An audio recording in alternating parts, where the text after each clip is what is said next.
성경을 읽기 전에 드리는 기도. 성부와 성자와 성령의 이름으로 아멘. 성경 안에서 우리를 친절히 만나주시는 아버지, 넘치는 성령의 빛으로 내 눈을 열어주시어 당신의 빛을 보게 하시고 내 귀를 열어주시어 당신의 말씀을 듣게 하시며 내 마음을 열어주시어 당신의 생명을 받아안게 하소서.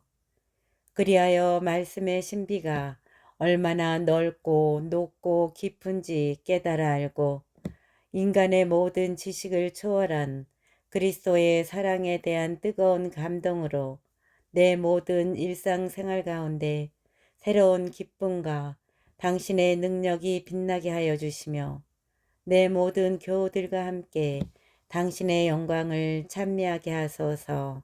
아멘. 성부와 성자와 성령의 이름으로 아멘. 11장. 도빗이 시력을 되찾다. 그들이 니네베 맞은쪽에 있는 카세린에 가까이 이르렀을 때 라파엘이 말하였다. 우리가 그대 아버지를 두고 떠날 때의 사정을 그대는 잘 알고 있어. 우리가 그대의 아내보다 먼저 달려가서 그가 뒤따라오는 동안에 집을 정돈합시다. 그렇게 하여 그 두 사람이 함께 길을 갈 때에 라파엘이 토비아에게 쓸개를 가지고 가시오 하였다. 그들 뒤에는 개도 따라가고 있었다. 한편 안나는 자리를 잡고서 자기 아들이 돌아올 길을 살펴보고 있었다. 그러다가 토비아가 오는 것을 알아보고 토비아의 아버지에게 봐요, 당신 아들이 와요. 함께 갔던 사람도 오네요 하고 말하였다. 토비아가 아버지에게 가까이 이르기 전에 라파엘이 그에게 말하였다. 나는 잘 알고 있어. 저분은 꼭 눈을 뜨실 것이오. 물고기 쓸개를 저분 눈에 발라드리시오. 그 약은 눈에 하얀 막이 오그라들다가 벗겨지게 할 것이오. 그러면 그대의 아버지께서 시력을 되찾아 빛을 보게 될 것이오.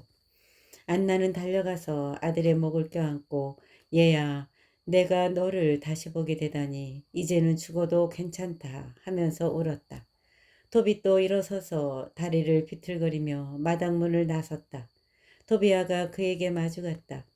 물고기 쓸개를 손에 든 토비아는 아버지를 붙들고 그 눈에 입김을 불고 나서 아버지 용기를 내십시오 하고 말하였다. 이어서 그 약을 아버지에게 바르고서는 잠시 그대로 두었다. 이윽고 토비아는 양손으로 아버지의 눈가에서부터 하얀 막을 벗겨내었다. 그러자 토빗이 아들의 목을 껴안고 울면서 얘야, 내가 보이는구나. 내 눈에 비친 내가 하였다. 그리고 이렇게 말하였다. 하느님께서는 찬미받으소서. 그분의 위대한 이름은 찬미받으소서. 그분의 거룩한 천사들 모두 찬미받으소서. 그분의 위대한 이름 언제나 우리 위에 머무르소서. 그분의 천사들 모두 영원히 찬미받으소서. 그분께서 나에게 벌을 내리셨지만 내가 이제는 내 아들 토비아를 볼 수 있게 되었다. 기쁨에 넘친 토비아는 소리 높여 하느님을 찬미하면서 집으로 들어갔다. 그리고 아버지에게 여행을 잘 마치고 돈을 가져온 것과 라구엘의 딸 사라를 어떻게 아내로 맞아들이게 되었는지를 이야기하고 또 그 사라도 오고 있는데 니네베의 성문 가까이 왔을 것이라고 말하였다. 기쁨에 넘친 토빗은 하느님을 찬미하며 며느리를 맞으러 니네베 성문으로 갔다. 니네베 사람들은 토빗이 오는데 손을 붙잡고 인도해주는 사람 없이 힘차게 걸어오는 것을 보고 깜짝 놀랐다. 그때 토빗은 하느님께서 자기에게 자비를 베푸시어 눈을 뜨게 해주셨다는 사실을 그들 앞에서 밝혔다. 이어서 자기 아들 토비아의 아내인 사라에게 다가가 그를 축복하며 말하였다. 얘야, 잘 왔다. 얘야, 너를 우리에게 인도하여 주신 너의 하느님께서 찬미 받으시기를 빈다. 너희 아버지께서 복을 받으시고 내 아들 토비아도 복을 받고 그리고 얘야, 너도 복을 받기를 빈다. 축복 속에 기뻐하며 네 집으로 어서 들어가거라. 얘야, 들어가거라. 그날 니네베에 사는 유다인들도 모두 기뻐하였다. 토빗의 조카들인 아키카르와 나답도 기뻐하며 도빗에게 왔다. 12장 라파엘이 정체를 밝히다. 혼인잔치가 끝나자 토빗은 자기 아들 토비아를 불러 말하였다. 얘야, 너와 함께 갔던 사람에게 품삯을 주고 또 품삯 외에 더 얹어 주도록 배려하여라. 토비아가 물었다. 아버지, 그 사람에게 품삯을 얼마나 주면 되겠습니까? 그가 저와 함께 가져온 재물의 절반을 주어도 저는 아깝지 않습니다. 저를 건강한 몸으로 다시 데려오고 제 아내를 고쳐주었으며 저와 함께 돈을 가져오고 또 아버지를 고쳐주지 않았습니까? 그러니 그에게 품삯을 얼마나 더 주어야 하겠습니까? 그러자 토비시 아들에게 얘야, 그 사람은 자기가 가지고 온 모든 것의 절반을 받아 마땅하다 하고 대답하였다. 그리하여 토비아는 라파엘을 불러 그대가 가지고 온 모든 것의 절반을 품삯으로 받고 안녕히 가시오 하고 말하였다. 그때 라파엘이 그 두 사람을 은밀히 불러 말하였다. 하느님께서 너희에게 잘해주셨으니 살아있는 모든 이 앞에서 그분을 찬미하고 찬양하여라. 그리고 그분의 이름을 찬미하고 찬송하여라. 하느님께서 하신 일을 존경하는 마음으로 모든 사람에게 알리고 그분을 찬양하기를 게을리하지 마라. 임금의 비밀은 감추는 것이 좋고 하느님의 업적은 존경하는 마음으로 드러내어 밝히는 것이 좋다. 임금의 비밀은 감추는 것이 좋고 하느님의 업적은 존경하는 마음으로 드러내어 밝히는 것이 좋다. 선을 행하여라. 그러면 악이 너희에게 닥치지 않을 것이다. 진실한 기도와 의로운 자선은 부정한 재물보다 낫다. 금을 쌓아두는 것보다 자선을 베푸는 것이 낫다.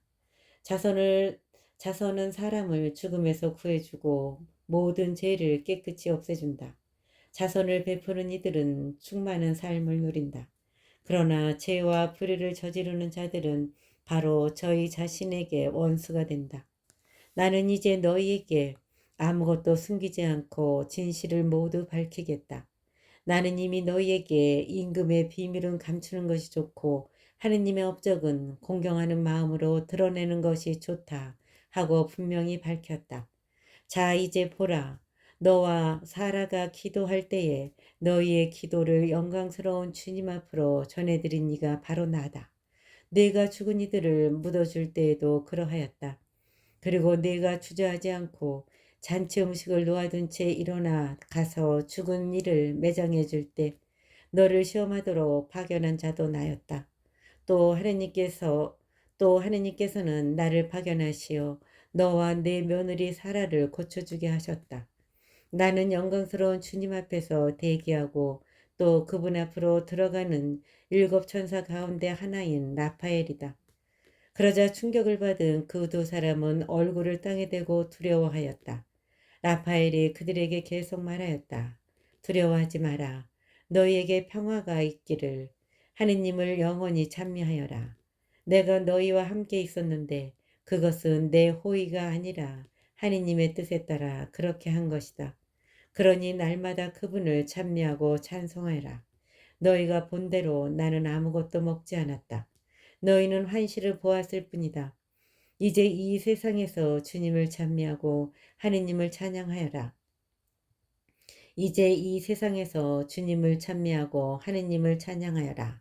자, 나는 나를 파견하신 분께 올라간다. 너희에게 일어난 모든 일을 기록해 두어라. 그러고 나서 라파엘은 올라갔다. 그제야 일어선 그들은 더 이상 라파엘을 보지 못하였다. 그들은 하느님의 천사가 자기들에게 나타난 동안에 하느님께서 하신 놀라운 일들을 두고 그분을 찬미하고 찬송하였으며 또 찬양하였다. 13장 토벳의 찬미가. 그때 토빗이 말하였다. 영원히 살아계신 하느님께서는 찬미 받으소서. 그분의 나라도 찬미 받으소서. 그분께서는 벌을 내리기도 하시지만 자비를 베풀기도 하시고 땅속 가장 깊은 곳 저승으로 내려가기도 하시지만 그 무서운 파멸에서 올라오게도 하신다. 그분의 손을 벗어날 자 아무도 없다. 이스라엘 자손들아, 민족들 앞에서 그분을 찬양하여라. 그분께서 너희를 그들 사이에 흩으셨지만 바로 그곳에서 당신의 위대함을 너희에게 드러내셨다. 살아있는 모든 것 앞에서 그분을 높이 받들어라. 그분께서 우리의 주님이시며 우리의 하느님이시고 영원히 우리의 아버지시며 우리의 하느님이시다. 그분께서는 너희의 불의 때문에 벌을 내리시지만 너희 모두에게 자비를 베푸시어 너희가 흩어져 사는 모든 민족들에게서 너희를 모아들이시리라. 너희가 마음을 다하고 정신을 다하여 그분께 돌아와 그분 앞에서 진리를 실천하면 그분께서도 너희에게 돌아오시어 다시는 너희에게서 당신 얼굴을 감추지 않으시리라. 이제 그분께서 너희에게 해주신 것들을 보고 소리 높여 그분을 찬양하여라.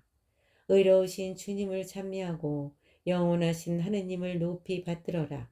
나는 이 유배의 땅에서 그분을 찬양하고 제 많은 민족에게 그분의 권능과 위대함을 드러낸다.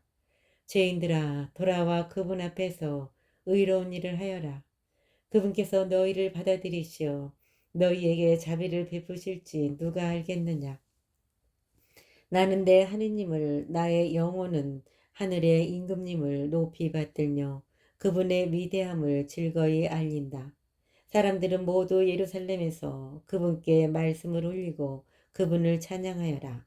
거룩한 도성 예루살렘아, 그분께서는 내 자녀들의 행실 때문에 벌을 내리시지만 다시 의인들의 자녀들에게 자비를 베푸시리라. 예루살렘아, 주님을 올바로 찬양하여라. 영원하신 임금님을 찬미하여라. 내 성소가 다시 기쁨 속에 지어지리라. 그리하여 그분께서 대대로 영원히 모든 유배자를 내 안에서 기쁘게 하시고 고통받는 모든 일을 내 안에서 사랑하시기를 빈다.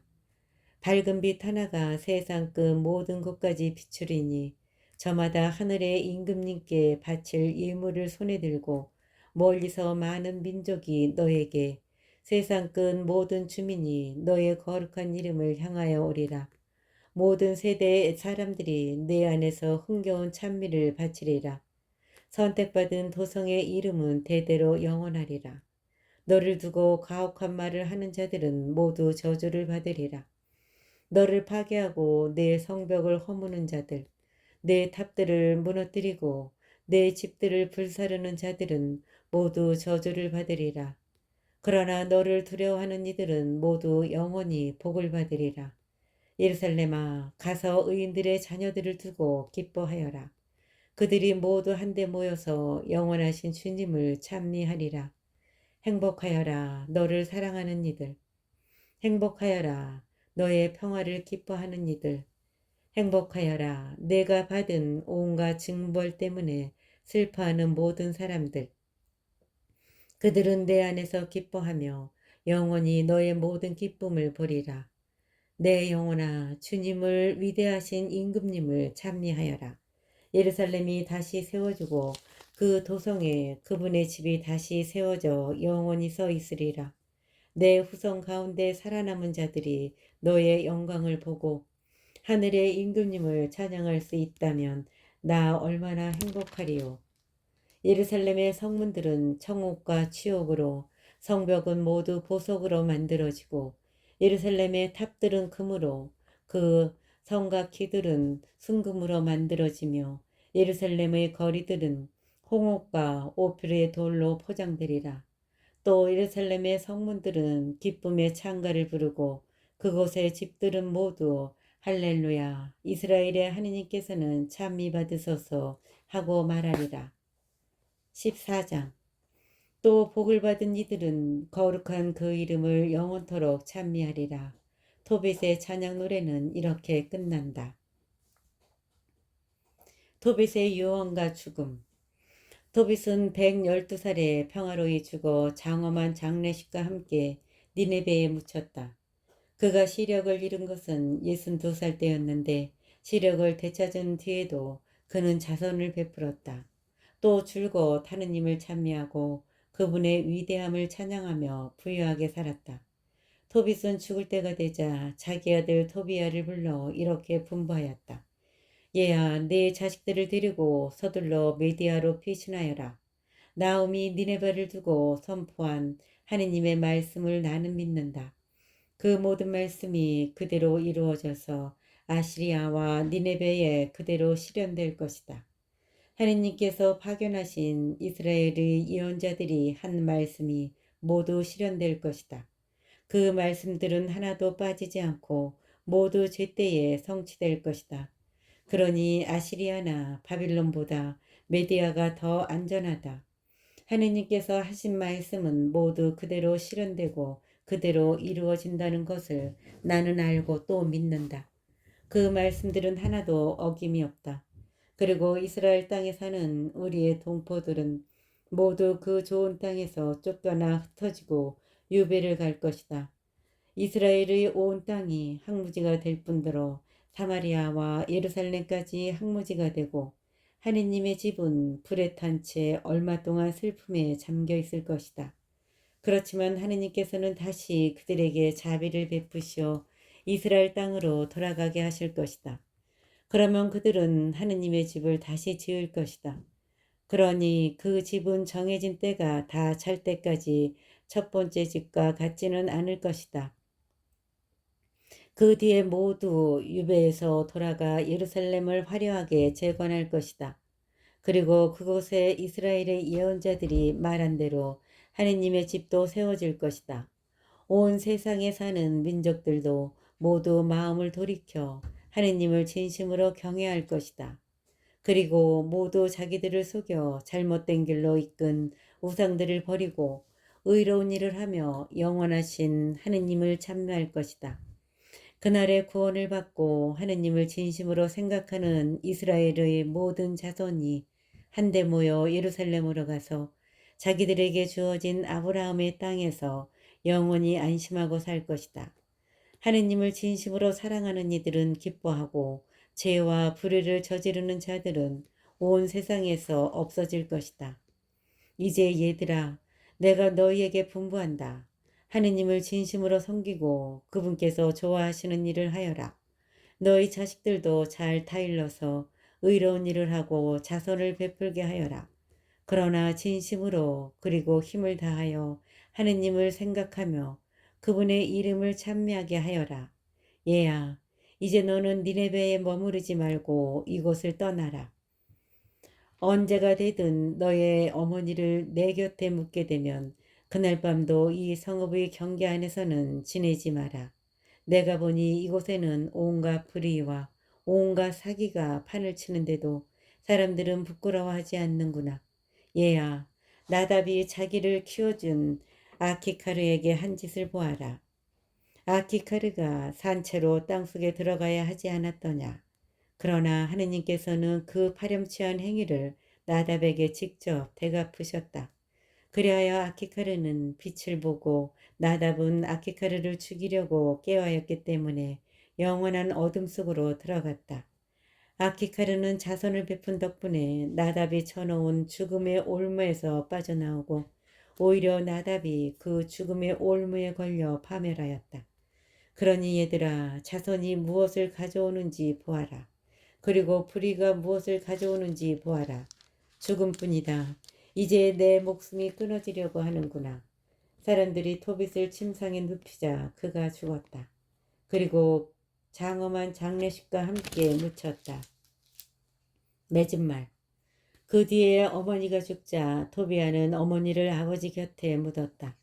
그리고 아내와 함께 메디아로가 엑바타나에서 장인 라구엘과 살았다.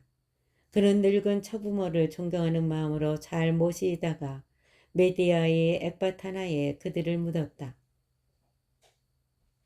그리하여 그는 자기 아버지 토비만이 아니라 라구엘의 재산까지 물려받았다.